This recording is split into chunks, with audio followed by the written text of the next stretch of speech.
meus queridos concurseiros! Sejam muito bem-vindos! Tudo bem com vocês?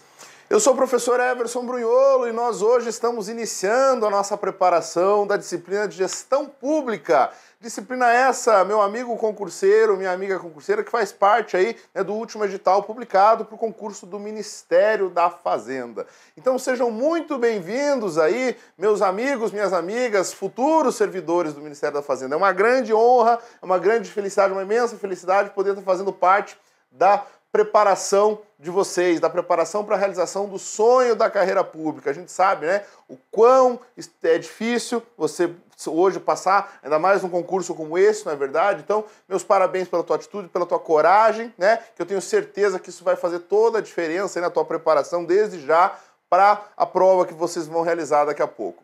Gente, é importante, né? Nós teremos 24 aulas, 24 encontros nossos aí, certo? Onde nós vamos trabalhar com o conteúdo de gestão pública referente ao edital, com base no último edital, e aí saindo a publicação, claro, existe a identificação nesse sentido. Mas é importante que neste primeiro momento, meu amigo concurseiro, minha amiga concurseira, que nós façamos alguns ajustes, que nós combinemos algumas coisas para o bom andamento do curso, certo? Quem já teve aula comigo sabe, né, de alguma estrutura que a gente segue, né? Se é a primeira vez, por favor, peço que você se atente nesse sentido. Olha só, hoje existe um contexto em que é fundamental a interação, no sentido de participação de vocês. De que maneira? Ele fala, o professor está louco, né? O professor loqueou. Nós estamos falando de um curso online e o professor está falando de interação. Não, calma, né? Deixa eu explicar, calma lá. Olha só, dentro, né, dessa parceria que eu chamo, é o seguinte, a gente tem que trabalhar de maneira em que eu, né, vou trabalhar aqui para vocês como um agente facilitador das informações, ou seja, qual que é a ideia, né? Vamos falar lá da estrutura, por exemplo, um tema lá, sei lá, a estrutura do Estado, né, brasileiro. Vamos falar um pouquinho lá desde, né, da sua história, do contexto histórico, questão de convergência, dos modelos de administração, enfim, certo? Agora, meu querido, não adianta só a gente assistir a aula, a gente não pode se enganar, né, achando que somente assistir a aula é o suficiente. A gente está falando de um concurso, né, de um concurso realmente muito concorrido. A gente não pode se enganar, não sejamos ingênuos, concurseiros, de achar que esse concurso, né, vai ser fácil. Não, o concurso ele tem um nível de dificuldade, sim. Agora, eu não estou falando isso para assustar ninguém, não, porque se é difícil para você, é difícil para o teu concorrente. Certo? E dentro desse contexto, vale o nosso esforço, vale a nossa dedicação. E é por isso que eu digo para vocês, aqui enquanto agente facilitador, eu preciso, atenção, eu preciso que você, meu amigo concurseiro, você, minha amiga concurseira, façam a parte de vocês. De que maneira eu estou falando isso? Através dessa base que a gente chama, que eu falo, é uma estrutura, né? Aí eu peço a permissão para vocês, como eu sempre digo, porque a gente tem um pouquinho de experiência já em preparação para concurso público, né? Já né, tive a oportunidade, Deus me deu a oportunidade de estar trabalhando com algumas turmas, né, com alguns alunos aí hoje servidores, certo? E por que eu estou falando isso? Porque eu sou meio curioso, meio não, eu sou bastante, na verdade. E dentro dessa curiosidade, eu sempre busco conversar aí com o pessoal, né, que antes concurseiros, hoje servidores, para saber como é que foi, o que fez, de que forma, sempre procuro fazer isso, né? E o pessoal, né, sempre dá o retorno, graças a Deus a gente tem contato aí mesmo online, por Facebook, pelo e-mail do curso, imprensa@provaconcurso.com.br, enfim, diversas fontes aí. E aí, dentro desse contexto, né, dessas informações, a gente conseguiu identificar, eu consegui identificar, uma estrutura base que eu julgo ser fundamental para a tua preparação. Eu estou falando, né, eu menciono como as 4 bases, os 4 pilares fundamentais para a tua preparação, né? Primeiro pilar, meu amigo concurseiro, minha amiga concurseira, me permita, né, a gente está falando sobre isso, para que a gente possa desenvolver no decorrer aí das aulas o conteúdo, né, pegar um trechinho dessa aula aqui. O primeiro pilar é justamente isso, você assistir todas as aulas. Concurseiro, não deixe de assistir. Assista todas as aulas, sem exceção de todas as disciplinas. Ai, não, professor, mas tem uma disciplina aqui que essa aqui eu já sei, eu já estudei, acabei de fazer um concurso, já sei. Esquece, assiste de novo, certo? Outro pilar, meu amigo concurseiro, minha amiga concurseira, fundamental também, né? Exercícios. Não deixe de praticar exercícios. O exercício é o aprendizado aplicado. O que você aprendeu em aula, o que você aprendeu na leitura, você vai aplicar, você vai colocar em prática no teu dia a dia do dia a dia através dos exercícios na tua prova. Fundamental. E aí eu preciso te lembrar, né, meu amigo concurseiro, minha amiga concurseira, que você, aluno da prova, você tem um baita diferencial, que é um banco de questões do curso à disposição de vocês. Certo? Aí não tem jeito, né? Aí basta ter iniciativa de ir lá e fazer. O que eu sugiro, né? Terminou a aula, faz um pouco de exercício. Essa é a minha sugestão. Ah, não dá, não tenho tempo, tá ok. Aí a gente respeita, é uma questão de disponibilidade, mas se possível eu sugiro dessa forma. Terceiro pilar, ou terceira base, concurseiro, simulado. Não deixe de fazer simulados, de praticar em relação aos conteúdos que nós estamos aprendendo juntos, né? Estamos estudando juntos aí. Você fala, professor, mas por que simulado? Professor, a gente não está fazendo exercício? Simulado não é também exercício? É, de fato é. Mas existe um único e grande diferencial que faz o simulado se tornar fundamental. É a gestão do tempo. Concurseiro, você não tem noção, concurseiro, do quanto, né? Às vezes eu tenho a oportunidade de ir em final de prova, no dia de prova, né, nos locais, e acabo vendo o pessoal saindo, o pessoal, né, acaba fazendo contato, enfim, natural, assim como outros membros da equipe, de uma forma geral, e aí o pessoal procura e fala, e aí, como é que foi? Professor, olha, eu sabia, mas não deu tempo. Professor, eu lembrei, mas não deu tempo. Professor, não deu tempo de preencher o gabarito, né? Ou seja, falta de gestão de tempo, né? E como é que eu resolvo isso, concurseiro? Não tem jeito, praticando e administrando o tempo, né? A gente sabe que existe uma quantidade X de questões, às vezes eu tenho questões abertas, às vezes eu tenho redação, enfim, né? Tem um conjunto de atividades que eu preciso desenvolver dentro de um período determinado de tempo. Fechado, não pode ser mais do que aquilo, não é verdade?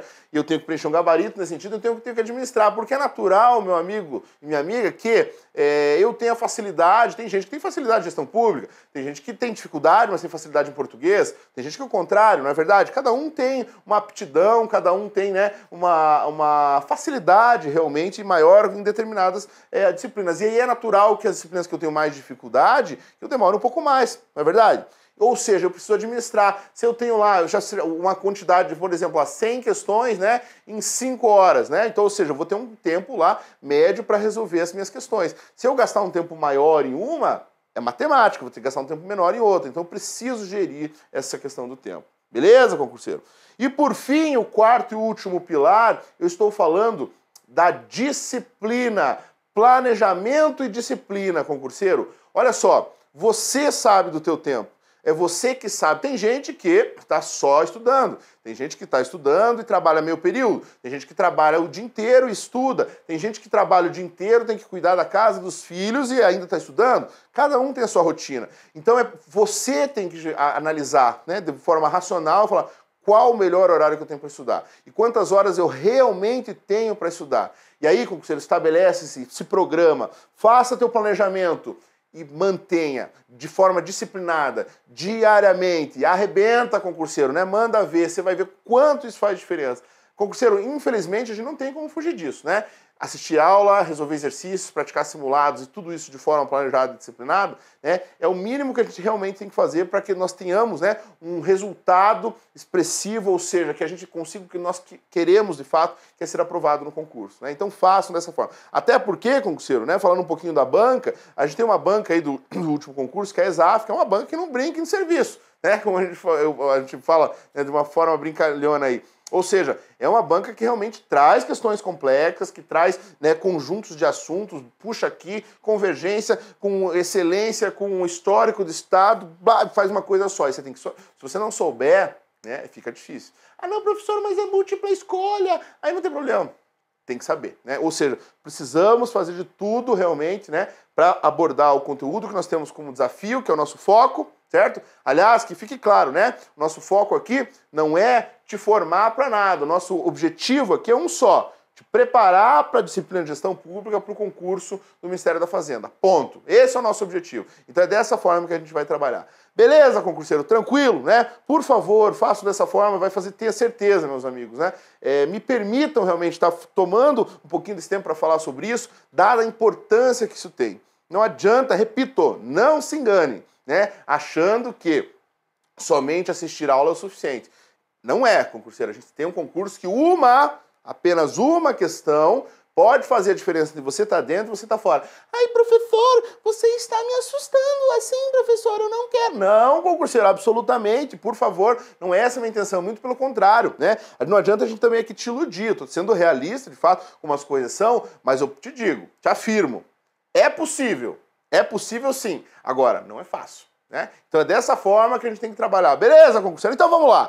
Vamos falar um pouquinho agora, eu queria conversar um pouquinho agora com vocês sobre a questão do que diz respeito à convergência da gestão pública e da gestão privada, para que a gente possa entrar nesse contexto histórico da administração pública do nosso país, certo? É importante que a gente compreenda, né, essa convergência. O que é a convergência, né? O direcionamento, o que tem realmente de similar entre a gestão pública e a gestão privada atualmente. Né? Existem algumas semelhanças, algumas divergências também. É importante que a gente compreenda isso dentro desse contexto da administração pública gerencial que a gente está vivenciando de uma forma maior nesse momento, né? Que a gente compreenda isso tudo aí, certo? Então, assim, eu preciso que eu compreender, antes, quando eu começo a falar em convergência, né, eu preciso compreender o momento que nós vivemos. A gente vive um momento do quê? De globalização, certo, concurseiro? Dá uma olhadinha lá, que eu trouxe para vocês, ó, né? De globalização, ok? Um momento em que eu tenho muitas, olha lá, ó, no item 2 lá, inovações tecnológicas, né?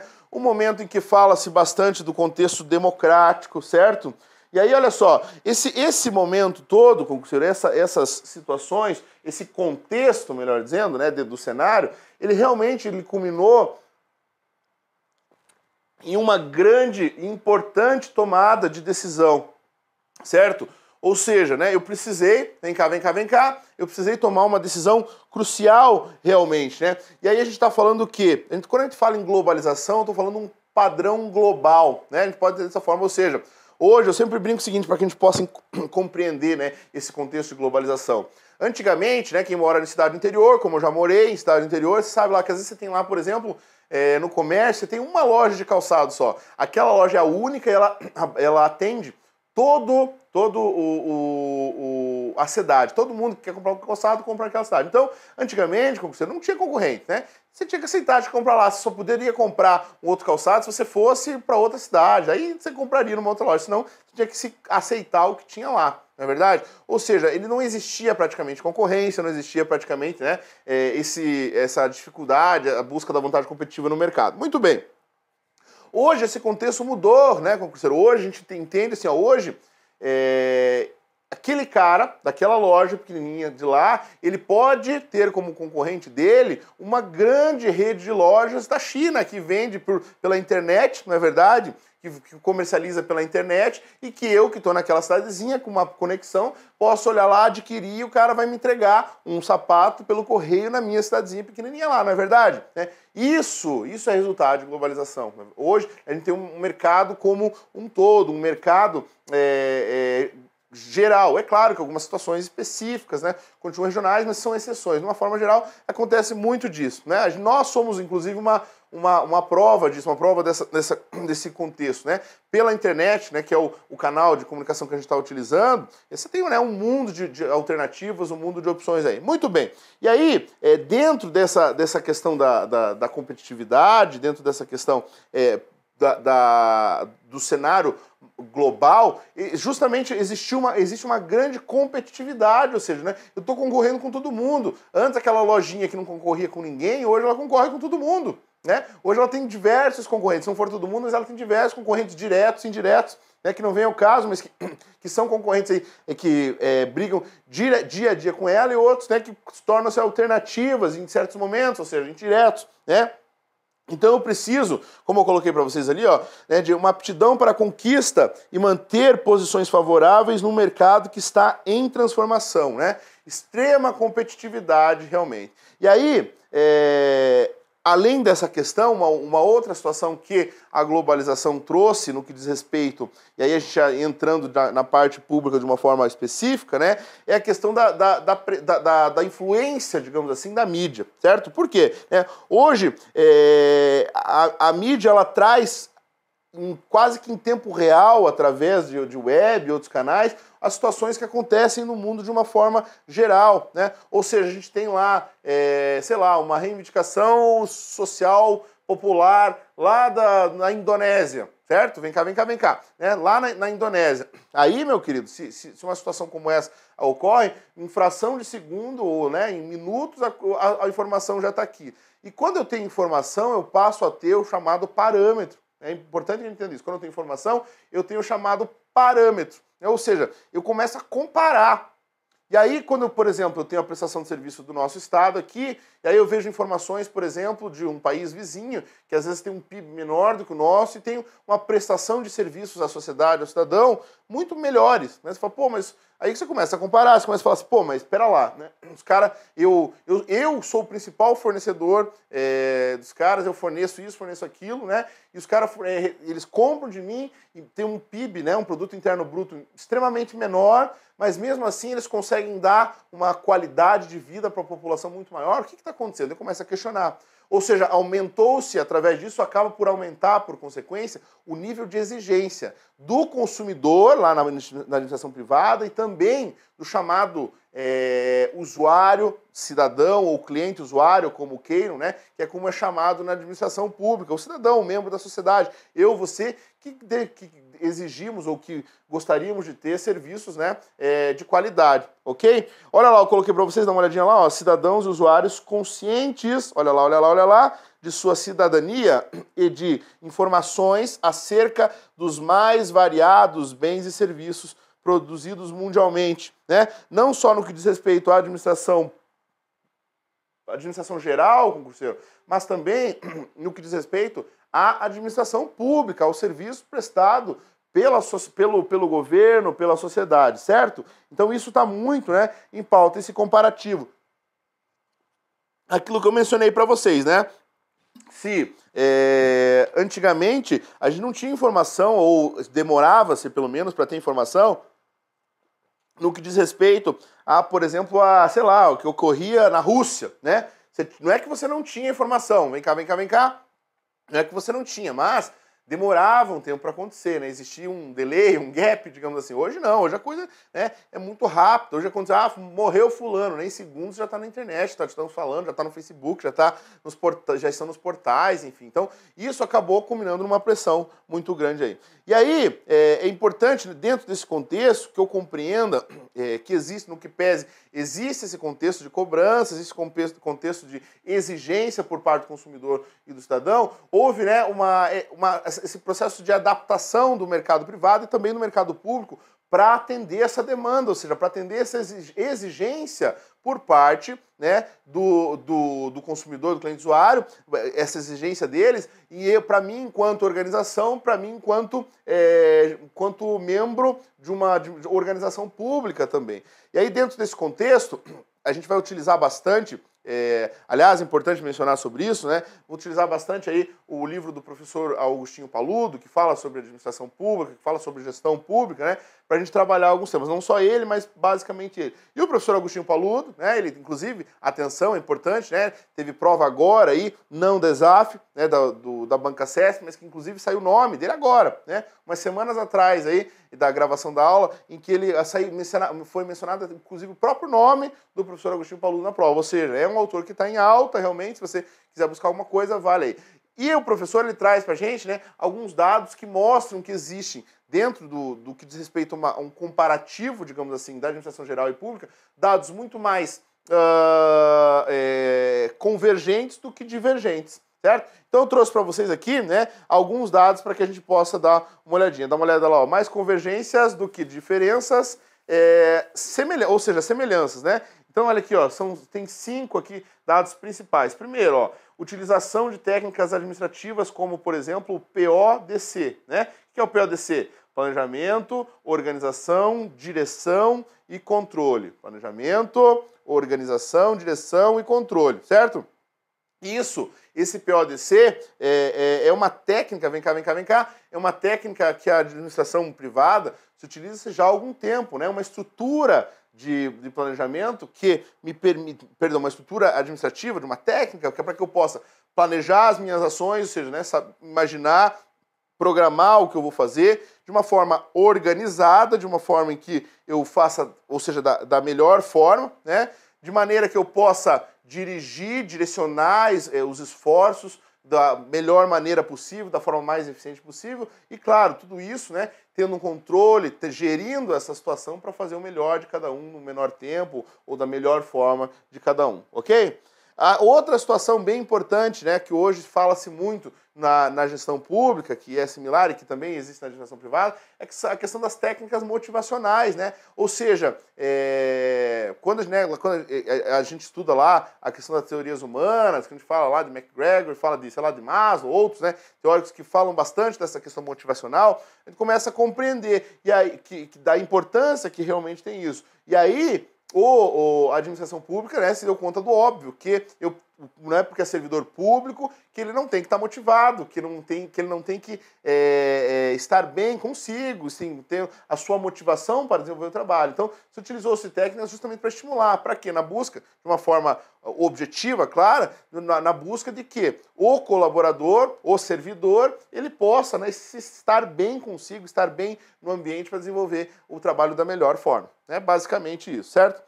Além disso, olha lá, ó, o item 3, ó, a avaliação de resultados, né? A gente vai falar um pouquinho dessa questão do que diz respeito à avaliação por resultados no processo de gestão, na verdade chama-se gestão de resultados, onde eu tenho lá uma determinada autonomia por parte dos gestores e da execução, mas que eu preciso, em contrapartida, né, de resultados. Eu vou avaliar o que? Os resultados, né? Mais ou menos assim, eu te dou, tá aqui o teu recurso financeiro, tá aqui o teu recurso humano que você precisa, tá aqui o teu recurso material, só que eu preciso que essa meta, esse objetivo seja atingido, né? Uma avaliação através dos resultados.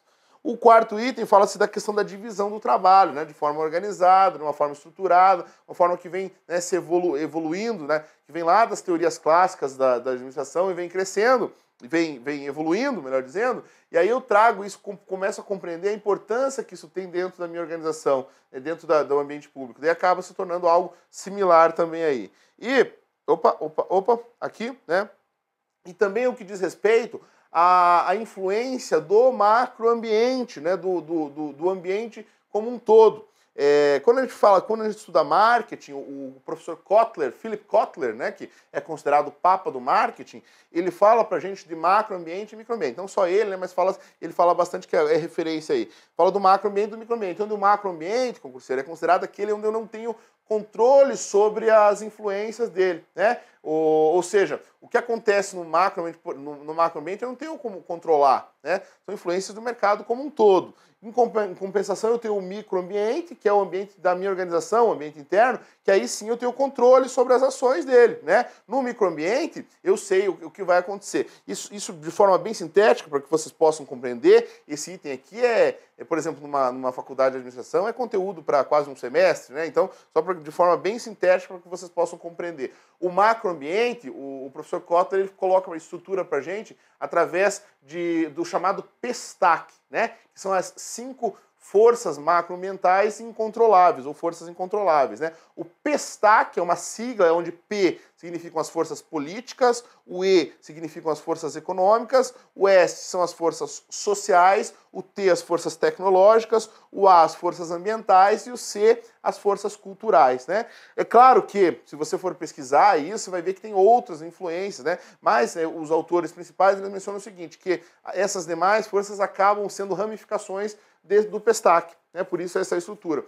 O fato é que é importante que a gente entenda que existe essa influência macroambiental em que eu, enquanto organização, não tenho controle sobre isso, né? Um exemplo dentro do ambiente público. Eu tenho lá, sei lá, vamos falar que o Ministério da Fazenda ele vai acontecer sendo a situação política atual, sendo a oposição, né? O Ministério da Fazenda vai estar lá para desenvolver as suas atividades pertinentes, ok? Aí, meu querido, vamos dizer que tem a eleição ano que vem e muda o governo, entra a oposição. Estou falando um cenário hipotético, por favor, não me entenda mal, né? Entra a oposição. Ou seja, eu, enquanto órgão, não tenho controle sobre isso, né? É uma situação democrática em que o país vai decidir. Ou seja, certamente vão existir situações, processos, que podem vir a mudar, no que pese o órgão esteja, ele permaneça, vão existir processos que vão mudar. Eu tenho controle sobre isso? Não tenho, né? Agora, internamente, né, eu tenho lá, o Kotler coloca lá pra gente como os chamados 4 Ps, né, que é o que? O preço, praça, produto e promoção, né? Isso de uma forma principalmente voltada para a questão da administração privada, né? Onde eu tenho influência, o produto que eu comercializo ou que eu represento, né, ou o serviço, por favor, não me entenda mal, ele é meu, né? Eu faço ele de acordo com o que a minha organização determinar, certo? O preço estabelecido também, da mesma forma que aonde eu vou divulgá-lo, onde eu vou ofertá-lo também, da mesma forma, a forma como eu vou divulgá-lo também. Ou seja, né, nisso eu tenho controle, certo? Então eu posso, no que pese mude a oposição, existem algumas estruturas dentro do Ministério, que nós utilizamos como exemplo, que eu vou continuar gerindo. Dá uma olhadinha ali. E aí, meu amigo concurseiro, minha amiga concurseira, eu tenho também algumas diferenças entre administração pública e administração privada, né? Eu vou mencionar para vocês aqui, ó. Olha só. Primeiro, vem cá, eu preciso entender o seguinte, que a principal diferença entre a administração pública e privada é a questão do objetivo, né? O objetivo da administração privada é a obtenção de lucro, ponto. Né? A administração privada, as organizações, as empresas, de uma forma geral, elas objetivam o quê? Ter lucro, né? Através de ações, enfim, mas objetivam ter lucro. O objetivo da administração pública, meu amigo, é o quê? É servir ao cidadão, servir à sociedade.